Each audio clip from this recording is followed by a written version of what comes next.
Watching NewsX, I'm Rishabh Gulati. Ladies and gentlemen, the years have gone, the months have counted down. We are left with days and soon it will be hours since the first votes are cast in general election 2024. So what's it all for? You've seen a frenzied election campaign that the Prime Minister of this country, as the face of the Bharatiya Janata Party, is undertaking in the length and breadth of India. Literally 3 to 4 states a day, including today, are being actively wooed. Their voters are being actively convinced with the presence of what is, no doubt, a Modi era in Indian politics. But within the personality, there is the conversation of the substance. The BJP has set the poll tone by calling it the Modi guarantee, that what we do is what we have promised. So what we will now promise is what we intend to do and intend to do readily. For the course of several decades, election manifesti, a collection of thoughts mostly spent on what would be a convenient and politically sagacious thing to write down, were all taken by you and I with a pinch of salt. Even for the Bharatiya Janata Party, through its evolution from the JP movement and through its entire modern history, some of the core aspects, the 3 core promises, were Article 370, Ram Mandir in Ayodhya, and UCC. Now, just think back, 3 core promises for the better part of 4 decades, of which Article 370 is now done. The Ram Mandir in Ayodhya has been built, and the one pending item, the Uniform Civil Code, has found mention once again in this manifesto. So now let's examine this 77-page document by going through the top of what the BJP says they've achieved in the past 5-10 years and what they say they now intend to do on the basis of that achievement. On your screens right now, there is the familiar slogan of the 80 crore people in this country who have been getting free ration since 2020. Add to that the 50 plus crores, so near 40% of the population, 500 million people who have got Jan Dhan accounts and therefore access to a formalized banking system, many for the first time. The party claims that 34 lakh crore rupees, equivalent to nearly the entire annual budget, has been transferred directly, DBT, direct benefit transfer, to the accounts of people. They also say that a similar value of 34 crore and more are now are qualified, have got their cards for free health insurance of 5 lakh rupees under Ayushman Bharat. That 4 crore people have received, 4 crore families, 40 million families, that means 40 million Pakka ghars, Pakka houses have been built under the PM Yojana, that 140 crore people, potentially through 14 million families, 114 crore families, have gotten taps, 14 crore taps. 25 crore, they say, 250 million people are no longer under the line of abject poverty. That more than 10 crore people, women, households, have received gas connections. 10 crores, 100 million. That 11 crores, 110 million Swachh Bharat mission beneficiaries. 6 crore plus children vaccinated under the mission Indra Dhanush. 3 crore plus who have gotten maternity services as women under the Vandana Yojana. 27 lakh crores, again the equivalent sum of India's annual exchequer budget, have been the loans distributed under the PM Mudra Yojana. 750 new educational institutions at the tertiary level have been set up. That includes 16 IITs, 7 IIMs, 15 AIIMS and 315 medical colleges and 390 universities. You are looking at roughly at a higher medical tertiary education setup inauguration happening at the rate of 1 per day. A new college is being inaugurated in India, one per day, so the BJP says. 1.4 crores youth have been trained under the Kaushal Vikas Yojana. 11 crore farmers have gotten that 6,000 rupees DBT. 4 crores of them are getting the Fasal Bima Yojana. 11 lakh crore in subsidies has gone to fertilizers. 63 lakh street vendors have gotten credit under the PM Swanidhi Yojana. When it comes to SC/STs, the Stand Up India initiative has seen 2.2 lakh beneficiaries. Now, those are the big numbers. Now, here's a number. 0 terror attacks in any major mainland India city. 0 since 2014. 52% reduction, claims the party, citing data of left-wing extremism, which is Maoist extremism. 28 kilometers of national highways have been built every day for the past 5 years. 1,300 railway stations have been redeveloped. 3.7 lakh, that means 370,000 kilometers of rural roads have been built or developed under the PM Gram Sadak Yojana.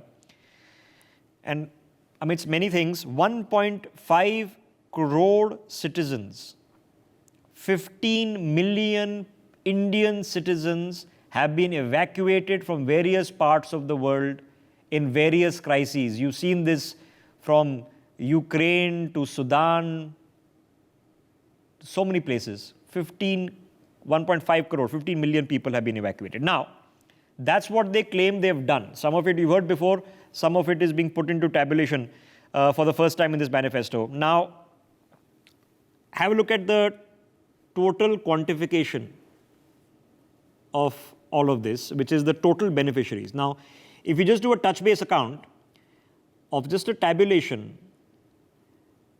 322 crore touch points. The population of India is 140 crore. So roughly for every woman, man and child in this country, there have been 2 touch points of various government schemes. That's what the BJP claims on just simple tabulation, which we have done. This includes, as I've already told for you, 50 crore within the Jan Dhan Yojana, 34 crore under Ayushman Bharat, and I've already read out the figures for you. Now, ladies and gentlemen, let's have a look at the promises that we are being made, which we'll come and address in just a bit. So this is what's happened. So let's open up this conversation. Joining us now on the broadcast is Xavier Rodriguez. He's a member of the BJP. He's been a journalist, an activist in his own right in multiple stages of his life and career. Deshratan Nigam is joining us on the broadcast, and Gyanendra Mishra is joining us on the broadcast as well. Okay, so Savio, in terms of a report card and track record, because we are being asked by the BJP that our claim to fame is not the sagacity and personality of the Prime Minister alone, it is his ability and the ability of the government under his leadership to deliver. We call it the Modi guarantee, and this delivery is to be judged on our past success. We've gotten this much time and we've achieved this much. Does this qualify as a Modi guarantee in part completed? You know, Rishabh, to get the viewers to understand what we were dealing with during the UPA era and what we are dealing now with Narendra Modi leading the country at this point of time, let me just give you a bit of statistics that, you know, Amit Bagaria and myself, we've been working the last several months on the book, trying to understand the transformational policies of Prime Minister Narendra Modi and do a comparative analysis with governments that were there before. Now, let me give you just some basic data. So we did a test and study on basically fake, duplicate, non-existence, eligible people as far as government schemes were concerned. During the UPA era and when Narendra Modi came in, these were the kind of glaring anomalies that existed. Ration cards were 442 million. Benami fake name bank accounts were 53 plus million. LPG connections, which were fake and duplicate, were 46 million. Narega job cards was 7.83 million, fake again. Beneficiaries in Women and Child Development Ministry, 9.88 million. Beneficiaries of Minority Affairs Ministry, 2.79 million. PAN cards, which were fake, was 1.145 million. Beneficiaries of Rural Development Ministry that were fake was 1.084 million. Beneficiaries of National Social Assistance Programs, which were fake, was 7,57,700. Scholarships, which were fake, was 7,20,000. Shell companies that existed were 3,41,000. Beneficiaries in Social Justice and Empowerment Ministry were 1,95,000. And fake NGOs with FCRA license was 26,700. Do you know why people are having faith in Narendra Modi? Because till the last mile, the Narendra Modi government is ensuring that all the fake, the duplicates, the leaks that were happening. Okay, so then what is your estimate? So we've known, and it's a nice cognomen for the BJP also, that I send 100 rupees from the center and only 85 rupees reaches the people, as Rajiv Gandhi is often quoted. So now when the government says that we have transferred 34 lakh crore rupees directly to the people, to their bank accounts, what do they mean? That's the money that's gone from the center. What do we now suspect is the percentage reaching the beneficiaries? Is it 90%, 80%, 50%, 60%? Where is it? What's your best guess? Well, our estimates ensure that is roughly around 92% to be precise. But that will come out in the book when we've done Okay, all right. So hang a second. You are saying that 15% in your estimate is now northwards more than 90%. So for every 100 rupees that goes out from Delhi, you are suspecting that at least 92 rupees reaches the intended beneficiary, at least. Yes, and more. Okay. Now, how do we trust this data? This is the data that comes from the government. This is the data that's coming from the party. How do we trust this data? No, so the data is an accumulation of various different aspects that the government has provided. A lot of other agencies doing data. A lot of intelligence companies doing data. And we've collated all the data and done our own mathematics to it. We've even traveled to different places, asked people as to what are the beneficiaries what are the benefits that they've been getting. Now, the point is this. You might think at the end of the day, are the benefits reaching the people of the country? The answer is in the fact that you have the people reposing confidence in Prime Minister Narendra Modi, because he's actually going ahead and transforming lives, Rishabh. Let me give you an example. Generally the belief is that knowledge is a prerequisite to growth of any individual. And that's exactly what is required for India as well. And that's why you have the Gyan model of Prime Minister Narendra Modi, Gyan being Garib, Yuva, Annadata and Nari. The focus of India as we rise up to 2047 is going to be about strengthening the foundations. So today, why are there people having so much of hope on Narendra Modi? Why is anti-incumbency not even discussed? Because normally people talk about anti-incumbency after 2 terms of a government. But people are not talking about anti-incumbency in India at this point of time. What they are talking about is how many more such benefits will come to the people. I'll give you a simple example, Rishabh, which has got nothing to do with a larger population. Do you know during 2006, right up to 2013, the number of narcotic seizures that happened? During the UPA era, the narcotic seizures in volume was 768 crore. This is data that is available from the government at that point of time. But now, for the last 10 years, right up till December 31st, 2023, the seizures of narcotics value was 22,000 crore. The government is focused. Look at what he said on narcotics as well. That India is going to be drug-free. Okay, all right. Okay, so before I begin, Deshratan Nigam, okay. So now there are two sides to this coin, Xavier Rodriguez. One argument can easily be said that because the base effect was so poor, and you understand base effect, that because the starting point was so far behind, that this was the easy stuff to do. That going ahead, it won't be so easy, because if you're so far behind on all the parameters, if the funds being swindled are the vast majority, cutting them down by half or cutting down by more than half, while it's a good achievement, it's not earth-shattering, because it gets tougher from here. So some can argue that the best is now behind. Whatever could be done has already been done. It gets a lot more difficult for going ahead. The converse argument, Savio, can be that the difficult part was to get the engine running.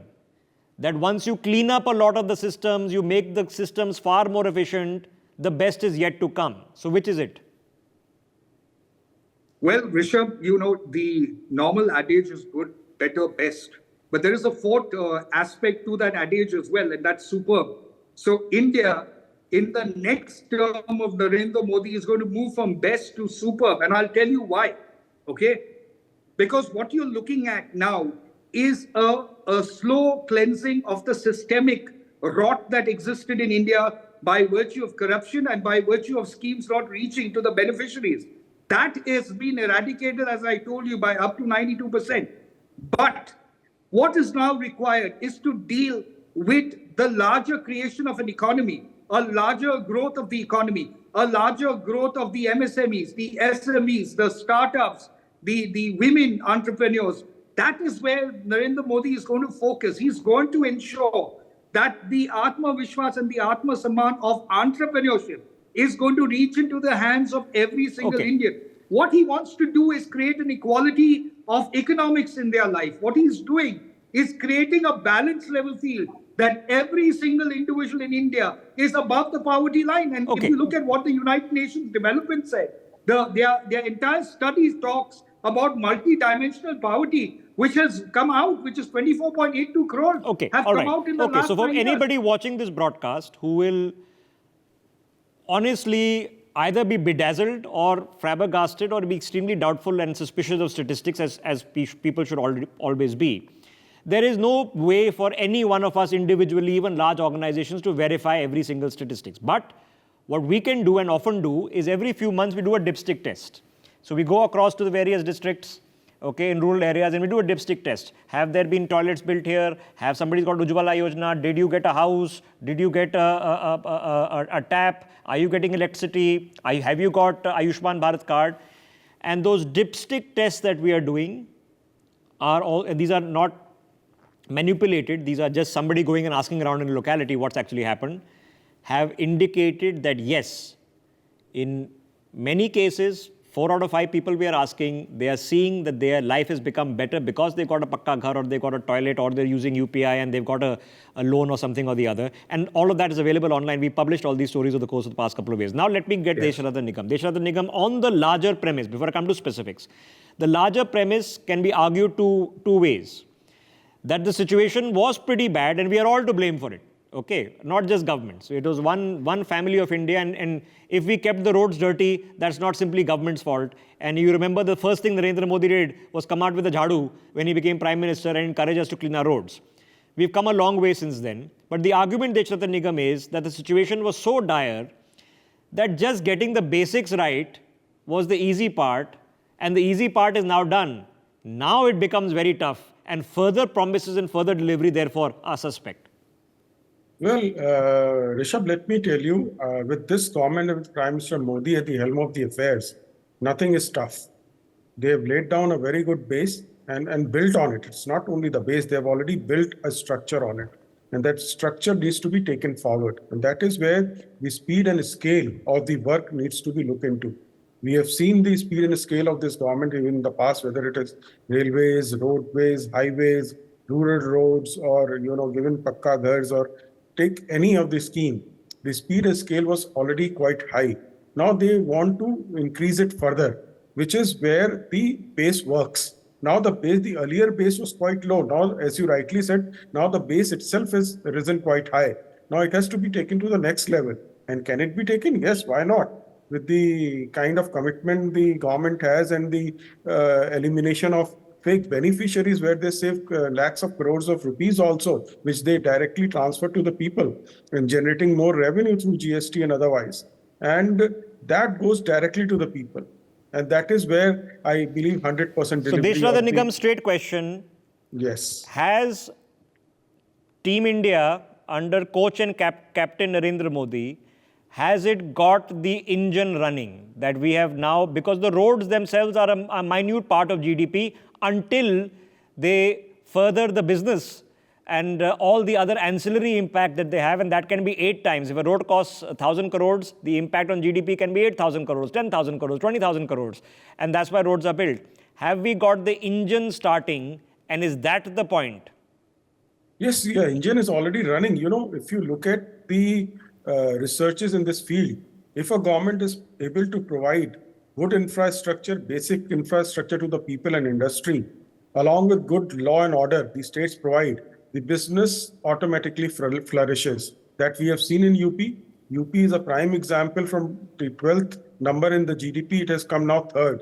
The huge amount of investment which is coming. So you give them a good environment, good infrastructure, good law and order, you will have it. And on top of it, if you have good schemes for MSMEs or the big industries, or take any field, or communication. You know, if a person wants to reach and do his work in Mumbai and come back from a small town, now you have well-connected places, you know, through airports and fast network of roadways. Okay. So therefore, an environment has been created which will itself push. Okay, all right. Okay, so then let's look at one more thing. Okay. One more thing. Okay, yes, go ahead. You know, the Prime Minister is shifting and creating a balance between rights and duties and responsibilities. It was only earlier the people were talking about the rights.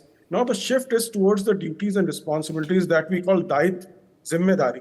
That is the responsibility, as you said. No, there there are certain things that we should all fundamentally agree on, whether you are a Narendra Modi supporter, not a supporter, and that's one of them. We all have a responsibility to our country, our people, and we are one big family. You are part of it, Deshratha Nigam, so is Savio, so is Gyanendra Mishra. We all have a responsibility not to muck up the streets, okay, to take care of in our own way, have an impact. But the fundamental criticism, which is difficult to get away from, Deshratha Nigam, is, and the opposition states this often, if all of this has been done, crores and crores and crores and tens of thousands and lakhs of crores, why has the pace of GDP growth been only 5.7% on an annualized basis? Well, if you look at once you are creating a base which is higher than the previous one, it requires time. And despite the COVID, despite the traumas that India has, and 2017 recession that we had, is still India, the world says, the UN says, the World Bank and IMF says, India is the only shining hope so far as economy is concerned. And look at the growth of economy now after the COVID. We have come back on track. So ultimately, that base is there. Now we only have to capitalize it. Okay. And the right kind of policy which are there. And 7.4, 7.5%, I think it's a very realistic target. Probably it can cross more now as things have stabilized after the COVID. No, we have to do 10%. We have just in the last quarter, notched up past 8. Okay, so Deshratha Nigam, last question before I get Mr. Gyanendra Mishra into this, and it's a difficult one because it's asking us to examine the wisdom of the crowd, and the wisdom of the crowd in democracies internationally is complex. One part of history tells you that there sometimes in a generation in a country come leaders like Franklin Roosevelt, who through the sheer track record of their leadership, of their development. I mean, Roosevelt came to power during a Great Depression, bought the New Deal, and led the United States of America until he died towards the end of the Second World War. That the voters keep reposing faith because of the good work that is being done. There are other examples. Churchill is an example. Led the country during the Second World War, but as soon as it ended, 1 month later, he was voted out of power. And somebody whom a lot of people don't remember, Clement Attlee, became prime minister. So voting can be fickle. It's not just about the sense of achievement. Some people may say that Narendra Modi was needed for the past 10 years. Going ahead, it might be somebody else. Why should we take it for granted that achievement itself translates into votes? Rishabh, achievement is a barometer or yardstick for future decision making. Now, if somebody has to choose which leader he has to choose, he has got to see the past performance. Once you see the past performance, it is very much clear that the only choice that you have amongst the parties in India, which are mostly family based, full of corruption, scams after scams which are coming up, and on the other hand, you have a well assured system which provides guarantee. Now, earlier there used to be manifestos, there used to be dustbin papers. Nobody even used to look at it. The 2014 onwards, you see people have started looking at each other's manifestos. Okay. People look at manifestos, what you have done. What Congress promised in terms of GST and many other things, the BJP implemented. It was in their, manifestos for years to come. Yeah. So therefore, there is a reliability, sense of, discipline and commitment. That is, I think, the hallmark. Okay, I'm going to come back later in this conversation to do a comparison, and it's an ideological, theosophical, economic theory comparison, road ahead theory comparison between how the Congress is viewing the future of India and how the BJP under Narendra Modi views the future of India. But Gyanendra Mishra, when I was growing up in Delhi, something called and you might be familiar with this, the D&D Expressway was inaugurated. And it had become such a big deal that people used to call it the flyway. It was just 5 kilometers. And it was considered transformative infrastructure, that things really changed. Now, as we step out on the roads, surely, sir, you yourself are seeing the highways change, the roadways change, the Vande Bharat Express change. Surely you are seeing it yourself. So when we choose our sports persons on the basis of performance, when we choose our mutual funds on the basis of performance, when we choose people we hire on the basis of past performance, how can we go and tell people that performance has been poor? No, Rishabh, I think that's the good question. And that's the question. The performance of this government on the basis of the promises that was made in the Sankalp Patra in 2014 and 2019. Obviously, we are hearing about all these, the benefits that has gone to the people directly, etc., and cutting the intermediaries where the allocations were lost and all that. But what is a manifesto? Manifesto has the two parameters. One is that it is a document where you test the performance of a government on the promises that were made in the past and the roadmap for the future. Yes. And when you look at this Sankalp Patra of BJP government, I think it is conspicuous by its failures on both the paths. And one of the most important aspects which a senior journalist like you must have noticed about this Sankalp Patra is that it is totally devoid of any major announcement for the future. And the reason for seems to be, and the only explanation for that seems to be a total failure on the part of the present ruling dispensation about the major announcement and the promises that were made in 2014 and 2019. Okay, so let's examine the promises. And I mentioned this at the beginning because let me give our viewers an example. Let us say I go to all our colleagues who are journalists and I say, everybody gets a promotion and an annual bonus. And it gets delivered. And then next month you say, why is there no major promise being made this month? Because everybody got it last month. So you can argue both ways. But on the three core promises of the Bharatiya Janata Party for 4 decades, Article 370, Ram Mandir and UCC. Now surely, sir, there were core promises even you would accept across multiple governments. 2 out of 3 are done. And we are being assured in this manifesto, 3rd will be done also. Does that not matter? Is that not a major idea? Correct. So if you believe that this government should be tested not on the performance of unemployment, not on the performance of poverty alleviation, not on the performance of development, not on the performance of what it did to farmers, what it did to unemployed youth of this country, but rather than on the construction of Ram Temple or the abolition of 370, that is your choices and that individual choices to make, that what makes more important or what concerns you more as a voter and as a citizen of this country. For me, that could be a good achievement, no doubt about it. But look at the promises which was made about the employment. Look at the promises that were made about MSP. Look at the promises that were made about the poverty alleviation. Look about the promises that were made about the 100 smart cities. And there are Okay, so do you think they're lying? They're of- lying when they say 25 crores have come out Can I over the come in? poverty line. Do you think it's a lie when they say that MSP has gone up between 300 to 500%? Are these all lies? This is a lie, because look at it. What were their promises? Rishabh? That's the way. What was said in the Ghoshna Patra, that the legal status will be given to MSP. See, every hour in India, one unemployment youth or a patient is committing One suicide. second. Farmers are being bombed through drones, being lathi charged all around the country, prohibited from entering the capital, which is their fundamental right. So if there is so much of an improvement about the MSP, and if you say that, then what is happening on the road, what is happening in the reality is something we cannot close our eyes. Okay, but Today, Gyanendra ji, the highest rate- surely, let's go Yes. back to where I began this. Surely you also step out onto the roads and you have driven on the highways. I don't know, perhaps you've gotten into a Vande Bharat train or not. Surely that in your life, you are now seeing that the biggest solar parks and renewable energy parks are being built in India, that Apple iPhones are now, you can buy them, that they're made in India. Surely you're seeing this. This is not achievement, it's not progress.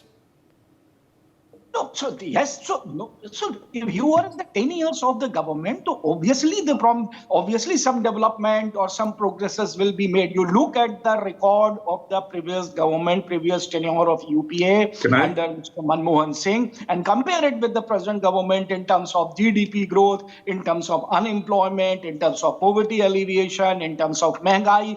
So to say, and see the various other governments Okay. had made about the road. Whether Okay, you go you're to right on Uttar GDP Pradesh- growth, on just sheer numbers. You're wrong on, of course, inflation, because inflation under UPA was in double digits. And I asked the question, Deshratna Nigam, quick interjection, Savio, then I take a break, and on the other side, we discuss the promises. So far, we've discussed the track record. Savio, 30 seconds. All right. So Gyanendra Mishra was talking about unemployment. So let me give him some data, which he's probably not aware, because I don't know why he doesn't study income. So UPFO contributing members in the last 10 years was 200.004 million. NPS, that's the National Pension Scheme subscribers, was 66.735 million. Now, if you look at EPFO and NPS members added during Modi government, it is 266.739 million.